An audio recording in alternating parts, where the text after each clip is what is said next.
Selamat bermalam minggu semuanya. Saat ini kita akan kembali lagi diperlihatkan dengan Xiao Yan dan yang lainnya yang pada saat ini memutuskan untuk pergi ke alam Dewa Darah. Xiao Yan awalnya berencana untuk tinggal dan beristirahat beberapa saat di kampung halamannya. Namun pada saat ini Xiao Yan benar-benar sangat cemas mengenai keberadaan Kailin, begitu juga dokter peri kecil dan Yun Yun. Xiao Yan memutuskan untuk mengkonfirmasi semua ini ke alam Dewa Darah terlebih dahulu bersama dengan yang lainnya. Yun pada saat ini menyesuaikan kecepatan bahtera ke mode tercepat, tetapi meskipun begitu mereka masih membutuhkan waktu yang cukup lama di dalam perjalanan. Yang mengejutkan Xiao Yan kali ini mereka hanya membutuhkan waktu hampir 50 tahun. Pada akhirnya Xiao Yan sampai di alam Dewa Darah dengan permukaan alam Dewa Darah yang pada saat ini terlihat seperti bola merah menyala. Begitu Xiao Yan sampai di atas kehampaan, pada saat ini banyak bahtera besar yang mengelilingi kelompok Xiao Yan. Bersamaan dengan hal tersebut salah seorang di antara mereka segera keluar dan bertanya kepada kelompok Xiao Yan siapakah mereka. Ini adalah alam Dewa Darah dan orang asing tidak diterima di sini. Sebaiknya mereka segera pergi dari sini dan jika tidak mereka benar-benar akan dihancurkan. Mendengar hal tersebut Xiao Yan pada saat ini hanya terdiam. Sementara itu Liu Er sedikit menoleh ke arah Xiao Yan dan bertanya apa yang pada saat ini akan dilakukan oleh saudara ke-9. Xiao Yan pada saat ini menatap ke arah kerumunan dari orang-orang alam Dewa Darah yang mencegat Xiao Yan. Niat membunuh yang sangat kuat pada saat ini segera melonjak dari dalam tubuh Xiao Yan. Xiao Yan pada akhirnya segera berkata jika waktu memang memungkinkan maka mereka harus membunuh semua orang dari alam Dewa Darah dan menghancurkan seluruh dunia ini. Begitu kata-kata Xiao Yan ini sampai ke telinga Liu Er dan ke Yun, ekspresi keduanya pada saat ini segera menunjukkan sedikit keterkejutan. Pada akhirnya Yun segera berkata kepada Xiao Yan bahwa bagaimanapun juga ini setidaknya ada ruang berukuran sedang, bahkan jika seluruh kehidupan di ruang ini benar-benar akan dihancurkan setidaknya mereka harus membawa lebih banyak orang untuk datang ke sini. Jika hanya dengan kekuatan mereka bertiga mereka pasti akan sangat sulit untuk menghancurkan ruang tingkat menengah. Mendengar hal tersebut Xiao Yan pun sedikit terdiam seolah-olah pada saat ini sedang merenung. Xiao Yan pada saat ini benar-benar sangat khawatir dengan keberadaan dari Kailin dan yang lainnya.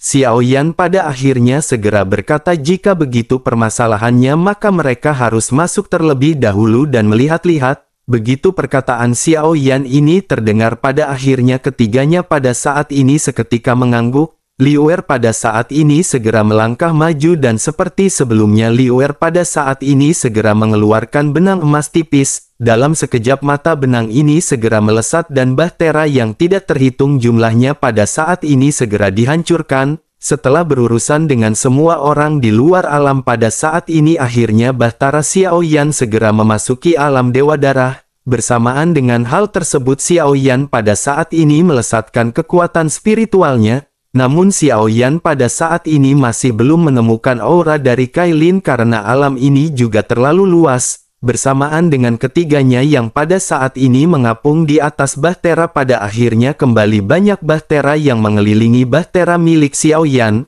Seseorang yang merupakan pemimpin pada saat ini segera berteriak siapakah yang berani datang ke alam Dewa Darah dengan begitu sombong. Teriakan nyaring ini segera bergema di kehampaan di alam Dewa Darah. Xiao Yan pada saat ini segera menatap ke arah kerumunan yang mendekat dan Xiao Yan pada saat ini mengerutkan kening. Xiao Yan melihat banyak orang di sini yang benar-benar berwarna merah berlumuran darah. Dapat dikatakan mereka benar-benar tidak tampak seperti manusia tetapi sesungguhnya mereka adalah manusia. Semuanya seperti yang pernah diceritakan oleh leluhur Xiao Wutian kepada Xiao Yan. Xiao Yan pada saat ini terus memerhatikan mereka dan masing-masing di antara mereka memiliki aura yang cukup kuat. Sementara itu di sisi lain pada saat ini suara dari Liu Er segera perlahan-lahan terdengar. Dengan santai dirinya segera berkata bahwa ini adalah kuil kuno yang telah bertindak arogan. Apakah di antara mereka pada saat ini ada yang keberatan? Mendengar kalimat kuil kuno mereka pada saat ini tiba-tiba menjadi sunyi.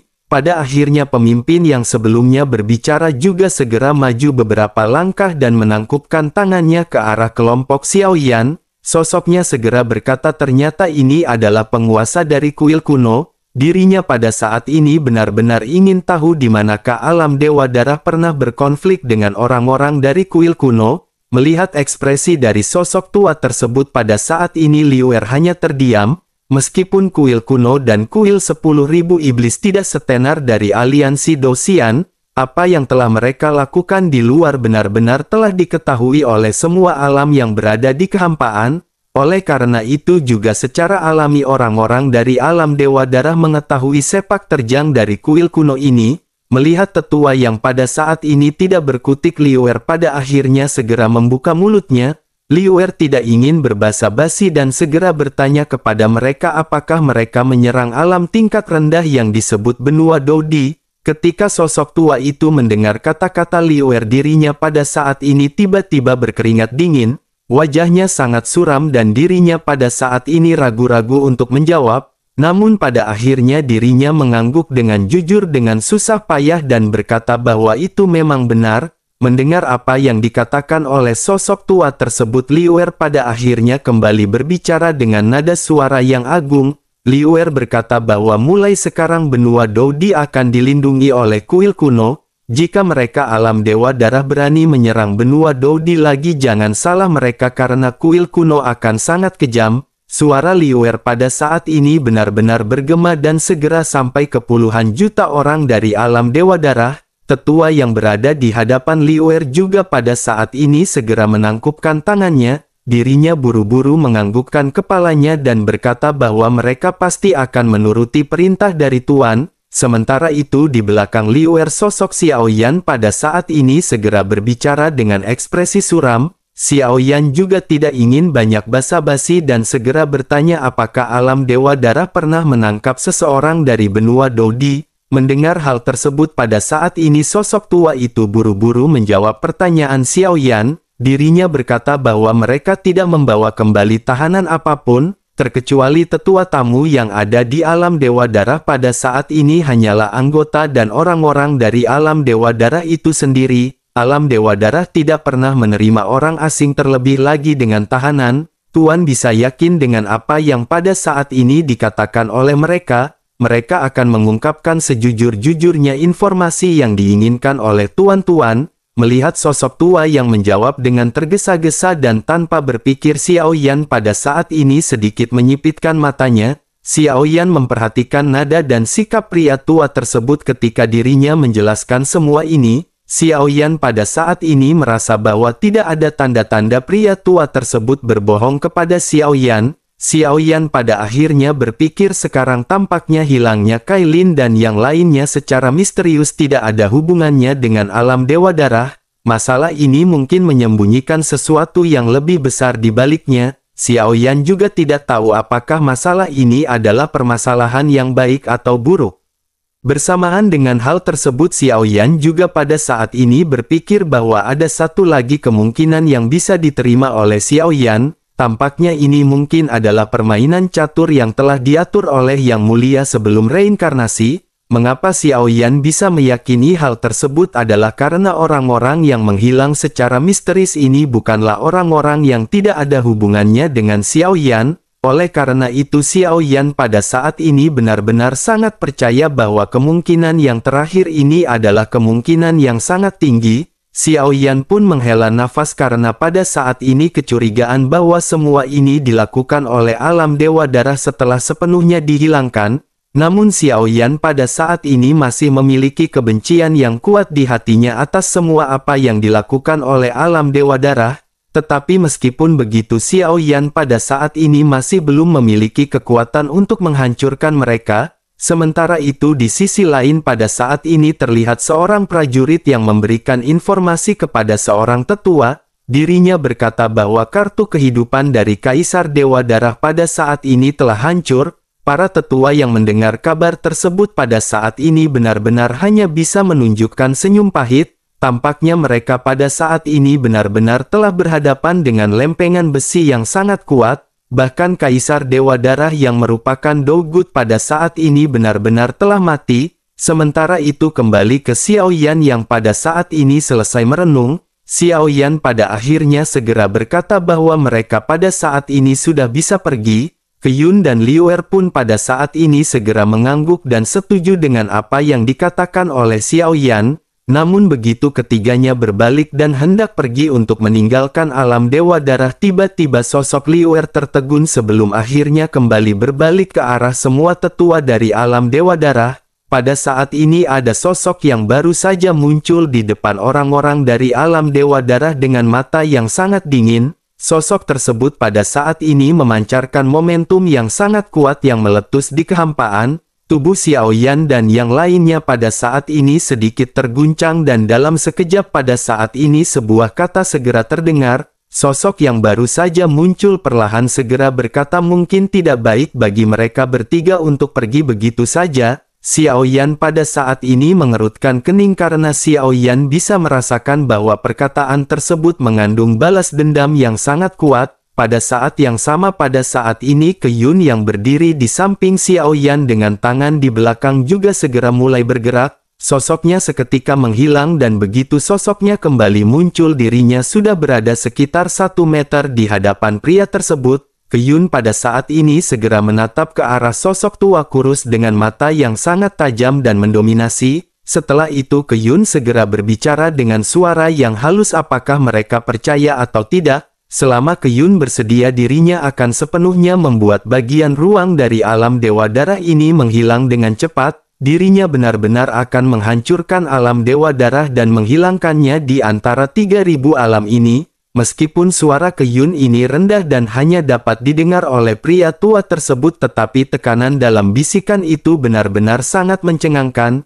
Ketika sosok ini mendengar kata-kata Qiyun, ekspresinya seketika menunjukkan keterkejutan yang dalam. Qiyun telah memancarkan kekuatan yang sangat dahsyat dan auranya tiba-tiba membuat ekspresi pria tua tersebut menjadi kusam. Ekspresi di wajahnya mengeras dan getaran di tubuhnya pada saat ini tiba-tiba menjadi tidak terkendali. Sosok tua itu pada akhirnya benar-benar jiper dan segera mulai berbicara dengan tersenyum. Dirinya berkata sepertinya Yang Mulia pada saat ini benar-benar salah paham. Yang dimaksud olehnya adalah ketiga Yang Mulia telah melakukan perjalanan ribuan mil untuk sampai ke alam ini. Oleh karena itu mereka yang merupakan tuan rumah dari alam ini ingin menjamu tuan-tuan sekalian. Mengapa pada saat ini tuan-tuan tidak berhenti dan tinggal bersama mereka untuk sementara waktu? Dirinya akan menjamin tuan-tuan pasti akan segera menghabiskan waktu bahagia dan santai di alam Dewa Darah. Qiyun pada saat ini menghela nafas ketika melihat ekspresi dari sosok tua ini berubah. Ketika berbicara dirinya benar-benar menampilkan wajah murni dan polos dan tidak ada dendam di perkataannya. Tidak ada gelombang kekerasan sikit ketika dirinya berbicara di hadapan Qiyun. Qiyun juga saat ini menyadari bahwa sosok ini adalah sosok yang terkuat yang berada di alam Dewa Darah. Dengan begitu sangat jelas dan tidak dapat disalahkan lagi bahwa ini adalah penguasa dari alam Dewa Darah. Qiyun pada akhirnya segera melambaikan tangannya dengan santai dan berkata bahwa mereka di sini bukan khusus untuk meminum teh. Dirinya pikir bahwa mereka telah mengatakan apa yang perlu mereka katakan. Oleh karena itu pada saat ini dirinya benar-benar akan segera menempatkan batasan yang kuat di alam Dewa Darah. Selama 500 tahun mereka tidak diizinkan meninggalkan alam Dewa Darah tanpa izin. Jika batasan yang dirinya tempatkan dilanggar maka mereka hanya harus menunggu kuil kuno menghancurkan alam mereka. Suara Qiyun ini dipenuhi dengan nada penekanan dan membuat semua orang seketika berubah menjadi suram. Ekspresi sosok tua itu pun seketika berubah menjadi linglung sebelum akhirnya jejak kepahitan yang ekstrim segera muncul di wajahnya. Pria tua itu pun hanya bisa mengeluarkan sedikit keluhan ketika dirinya berkata bahwa dirinya khawatir sesungguhnya tidak pantas untuk melakukan hal seperti ini. Terlebih lagi semua ini hanya berdasarkan dendam sepele di antara alam tingkat bawah dan menengah.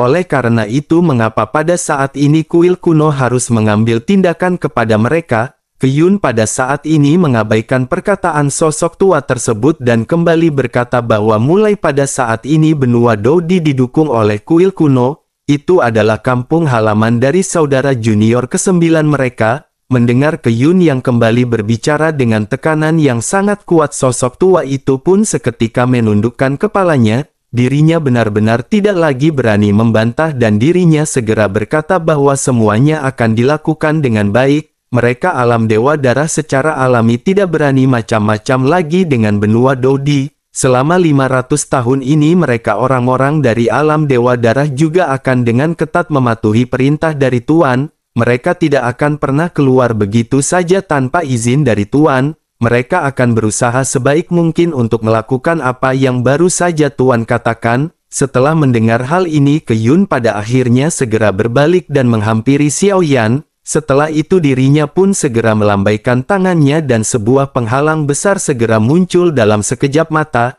Di dalam perisai penghalang ini pada saat ini ada guntur yang tidak terhitung jumlahnya yang berwarna emas yang bergulir-gulir. Xiao Yan pada saat ini benar-benar terpana melihat apa yang baru saja ditampilkan oleh Keyun. Xiao Yan pada saat ini benar-benar tidak menyangka bahwa Keyun telah mengeluarkan kemampuannya dengan sangat baik. Xiao Yan pada saat ini benar-benar sangat menyesal karena Xiao Yan telah menggoda Keyun sebelumnya ketika mereka berangkat. Xiao Yan pada akhirnya segera menangkupkan tangannya dan mengucapkan terima kasih dan lanjut berkata bahwa apa yang dilakukan oleh senior Keyun benar-benar luar biasa.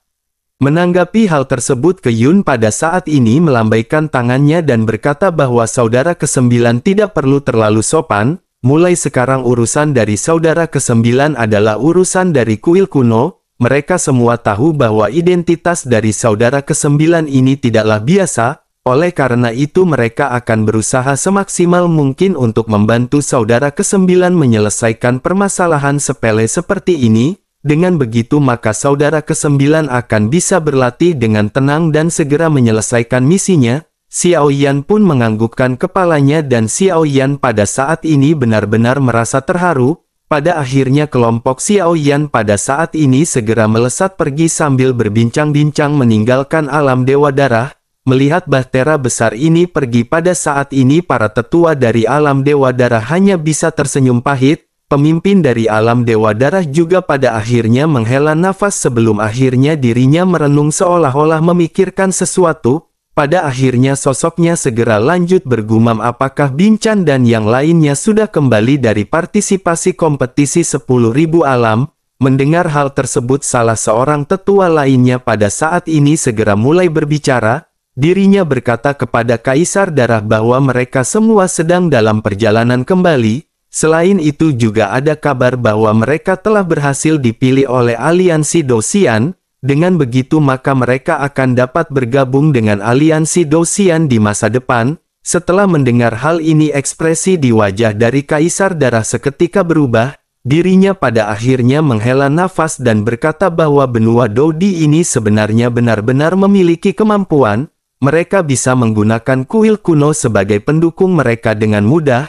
Tampaknya dirinya benar-benar harus menunggu hari ketika putrinya memasuki aliansi Dosian dan bersinar. Ketika waktunya tiba maka dirinya benar-benar tidak perlu lagi takut dengan apa yang disebut kuil kuno ini. Sementara itu di sisi lain pada saat ini sosok Xiao Yan dan yang lainnya kembali melakukan perjalanan. Di tengah-tengah perjalanan ini Liu Er segera berkata perlahan kepada Xiao Yan. Liu Er berkata tampaknya penguasa alam Dewa Darah ini jelas bukan orang yang sederhana. Dirinya merasa ambisinya benar-benar sangat besar. Namun meskipun begitu saudara ke-9 dapat yakin bahwa mereka akan melakukan yang terbaik untuk mencegah orang-orang itu kembali ke benua Dodi. Mendengar hal tersebut Xiao Yan pun mengangguk dan kembali mengucapkan terima kasih. Liu Er pun kembali berkata bahwa saudara ke-9 pada saat ini benar-benar terlalu sopan. Sekarang mereka bisa dianggap sebagai saudara dari sekte yang sama. Dengan begitu mereka benar-benar bisa dianggap sebagai satu keluarga. Xiao Yan pada akhirnya kembali mengangguk sebelum akhirnya Xiao Yan pada saat ini segera teringat sesuatu. Xiao Yan memikirkan benang emas tipis yang digunakan oleh Liu Er ketika dirinya menyerang. Xiao Yan pada akhirnya segera bertanya kepada Liu Er mengapa kekuatan dari serangan Liu Er ini begitu kuat.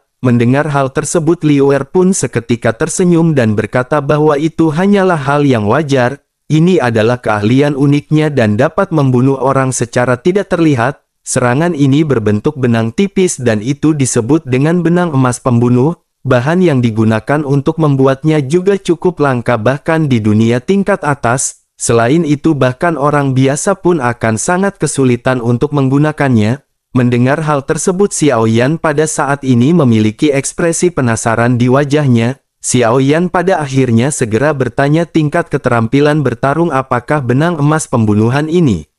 Liu Er pun perlahan menjelaskan kepada Xiao Yan bahwa sebenarnya itu bukanlah skill bertarung, seharusnya itu termasuk ke dalam kategori dari teknologi Styx. Ini sudah merupakan teknologi produksi yang sangat kuno. Senjata ini dapat digunakan dengan menyerap kekuatan besar dari sumber energi. Semakin kuat origin abadi yang disuntikkan maka semakin tajam benang emas tersebut. Mendengar hal tersebut ekspresi Xiao Yan pada saat ini sedikit menunjukkan keterkejutan. Xiao Yan pada saat ini berpikir sepertinya serangan yang kuat tidak melulu berhubungan dengan keterampilan bertarung. Xiao Yan segera menunjukkan ketertarikan yang kuat ketika Xiao Yan mendengar penjelasan yang baru saja dikatakan oleh Liu Er. Xiao Yan pada akhirnya segera berkata kepada Liu Er bahwa kali ini Xiao Yan harus pergi ke aliansi Dou-Xian. Xiao Yan harus masuk jauh ke dalam aliansi Dou-Xian sendirian dan Xiao Yan benar-benar merasa khawatir. Xiao Yan berpikir bahwa situasi Xiao Yan benar-benar akan sangat berbahaya dan keselamatan atau nyawa Xiao Yan mungkin akan terancam. Xiao Yan pada saat ini benar-benar membutuhkan kartu truf yang lebih kuat di tangannya, dan hanya dengan begitu maka Xiao Yan mungkin akan dapat menyelamatkan hidupnya pada saat-saat kritis. Sebelum berangkat Yang Mulia Ratu tidak memberikan Xiao Yan kartu truf yang lebih kuat untuk mempertahankan diri. Oleh karena itu pada saat ini Xiao Yan benar-benar sangat resah karena Xiao Yan tidak memiliki serangan yang kuat. Mendengar hal tersebut Liu Er pun menganggukkan kepalanya dan terlihat penuh dengan simpati. Liu Er mengerti apa yang pada saat ini dirasakan oleh Xiao Yan. Liu Er pun segera berkata bahwa situasi ini memang sangat berbahaya. Persaingan di Paviliun 9 Dewa Surgawi di aliansi Dou-Xian pasti sangatlah sengit. Oleh karena itu sangat tidak mungkin bagi Xiao Yan untuk bisa bertahan tanpa kartu penyelamat. Tampaknya Yang Mulia Ratu benar-benar pelit pada hal ini kepada saudara ke-9.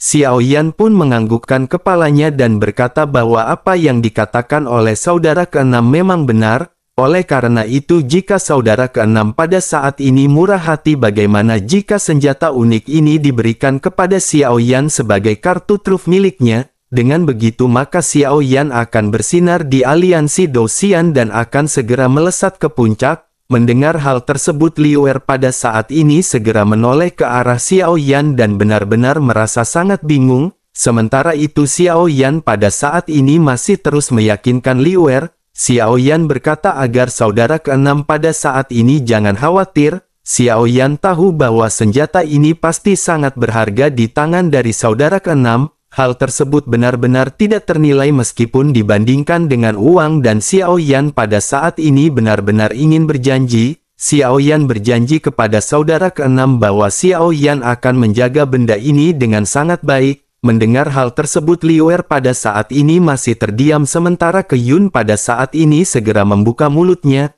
Keyun berkata kepada Liu Er sebenarnya menurutnya perkataan adik junior ke-9 ini masuk akal. Terlebih lagi Liu Er juga sering berlatih di kuil kuno dan Le tidak bisa mengeluarkan kekuatan sebenarnya dari senjata ini. Oleh karena itu mengapa pada saat ini Liu Er tidak membantu junior ke-9? Saudara ke-9 pada saat ini benar-benar membutuhkan keterampilan untuk mempertahankan hidupnya di saat-saat kritis. Liu Er pada saat ini tiba-tiba menatap wajah lembut Keyun dengan mata penuh kebingungan. Pada saat ini Liu Er benar-benar dipenuhi dengan banyak keraguan, sepertinya dirinya pada saat ini benar-benar harus memberikan harta karun unik miliknya kepada Xiao Yan. Pada saat ini Liu Er tampak enggan dan benar-benar memiliki rasa putus asa di dalam hatinya. Sementara itu Xiao Yan pada saat ini masih terus membujuk Liu Er dan berkata agar saudara ke-6 pada saat ini bisa yakin, Xiao Yan tidak akan membiarkan harta yang diberikan oleh saudara ke-6 sia-sia. Selain itu setelah Xiao Yan memasuki aliansi Dou-Xian untuk berlatih Xiao Yan pasti akan memberikan salah satu harta yang Xiao Yan dapatkan dari aliansi Dou-Xian. Xiao Yan pada saat ini masih terus berbicara dengan serius ketika membujuk Liu Er. Pada akhirnya Liu Er tidak tahan lagi sebelum akhirnya cahaya keemasan di tangan Liu Er menyala. Seutas benang emas kecil yang bersinar perlahan muncul dan dirinya pada saat ini memperlihatkannya kepada Xiao Yan. Benang ini benar-benar sehalus rambut dan memantulkan cahaya yang kuat di kehampaan. Meskipun benang ini terlihat tipis tetapi sesungguhnya benang ini benar-benar memiliki kepadatan yang luar biasa. Terlebih lagi jika jumlahnya banyak maka itu benar-benar akan dapat dengan cepat membelah musuh. Sementara itu di sisi lain ketika Keyun melihat hal ini Keyun pada saat ini segera mengerutkan kening. Keyun pun segera berkata kepada Liu Er apakah Liu Er benar-benar menjadi seorang yang pelit?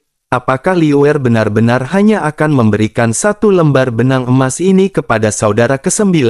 Keyun ingat bahwa sepertinya Liu Er memiliki 7 atau bahkan 8 gumpalan benang untuk membunuh. Mendengar hal tersebut pada saat ini menjadi semakin pusing.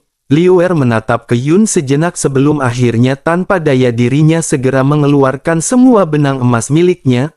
Liu Er pada akhirnya segera berkata kepada Xiao Yan bahwa dirinya telah menghabiskan separuh hidupnya untuk akhirnya berhasil mengumpulkan 7 helai benang ini.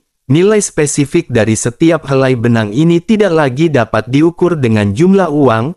Ini adalah hasil hidup dan kerja keras dari senior ke-6 dan ini merupakan harta karun yang unik. Harta ini benar-benar sangat berharga dan tidak ternilai di dunia ini. Karena saudara ke-9 pada saat ini akan pergi ke aliansi Dosian dan memasuki kandangnya bahaya oleh karena itu dirinya akan menitipkan benda ini kepada saudara ke-9, tetapi pada saat ini dirinya hanya bisa memberikan 2 helai dari benang emas tersebut. Mendengar perkataan dari Liu Er pada saat ini Keyun sedikit mengerutkan kening. Keyun lanjut berkata kepada Liu Er bahwa Liu Er pada saat ini benar-benar sangat pelit. Ini untuk keselamatan saudara ke-9 yang akan berhadapan dengan sarang bahaya di aliansi Dosian. Mendengar hal tersebut Liu Er pada akhirnya segera mengerutkan kening dan lanjut berbicara kepada Keyun. Liu Er berkata sepertinya menurut perkataan dari senior Keyun pada saat ini senior juga memiliki hadiah untuk adik ke-9.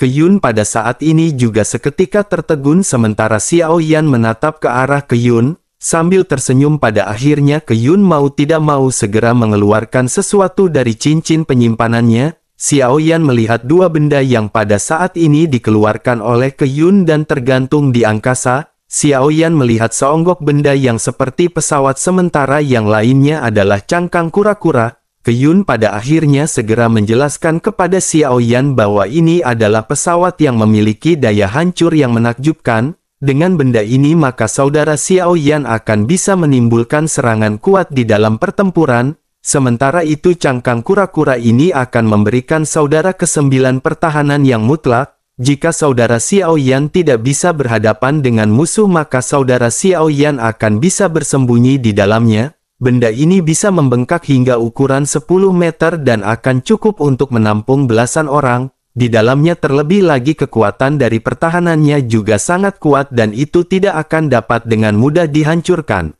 Xiao Yan pun memiliki ekspresi ketertarikan kepada kedua benda tersebut dan Xiao Yan merasa sangat senang. Xiao Yan pada akhirnya segera mengulurkan tangannya dan kembali mengucapkan terima kasih kepada keduanya. Sementara itu baik Keyun dan Liu Er pada saat ini memiliki ekspresi pahit di wajah mereka. Tetapi meskipun begitu keduanya pada saat ini merasa lega karena saudara ke-9 sudah memiliki kartu trufnya sendiri. Pada akhirnya setelah permasalahan ini menemui jalan akhir Xiao Yan pada saat ini mendapatkan beberapa informasi mengenai perjalanan yang harus ditempuh oleh Xiao Yan ke aliansi Dosian. Xiao Yan harus pergi dulu ke kota 1000 bintang sebelum akhirnya Xiao Yan melanjutkan perjalanannya sendiri ke aliansi Dosian. Bagaimanapun juga markas pusat dari aliansi Dosian ini berada di alam tingkat tinggi. Perjalanan yang harus ditempuh oleh seseorang untuk mencapai ke tempat tersebut setidaknya membutuhkan waktu 300 tahun. Xiao Yan juga harus memanfaatkan waktu 300 tahun ini untuk beradaptasi dengan tubuh barunya. Xiao Yan juga harus menyiapkan mentalnya sebelum Xiao Yan memasuki aliansi Dosian. Xiao Yan harus mengetahui situasi spesifik secara keseluruhan dari aliansi Dou-Xian. Xiao Yan juga harus menekan kekuatannya di tahap Dou-Xian menengah bintang 9 ke tahap menengah Dou-Xian bintang 8. Waktu 300 tahun ini dihabiskan oleh Xiao Yan untuk memahami semua yang harus Xiao Yan lakukan. Xiao Yan pada saat ini benar-benar harus menjaga identitasnya agar tidak diketahui. Terlebih lagi Xiao Yan juga sepertinya tidak akan bisa berkomunikasi dengan orang lain. Xiao Yan pada saat ini benar-benar sendirian mengarungi dunia bahaya dari aliansi Dou-Xian. Oleh karena itu Xiao Yan pada saat ini benar-benar harus menyiapkan semuanya dengan sangat baik. Xiao Yan berpikir jangan sampai ada satupun kebocoran dari identitas Xiao Yan yang terjadi karena hal tersebut benar-benar akan menimbulkan kekacauan besar. Karena jika hal tersebut benar-benar terjadi maka nyawa Xiao Yan benar-benar akan terancam. Dan jika hal tersebut benar-benar terjadi maka tidak hanya harapan Xiao Yan yang pupus tetapi juga harapan yang mulia untuk melindungi 3000 alam dari godaan para janda Tobrut Tato Naga Bonar Keseleo juga akan sia-sia.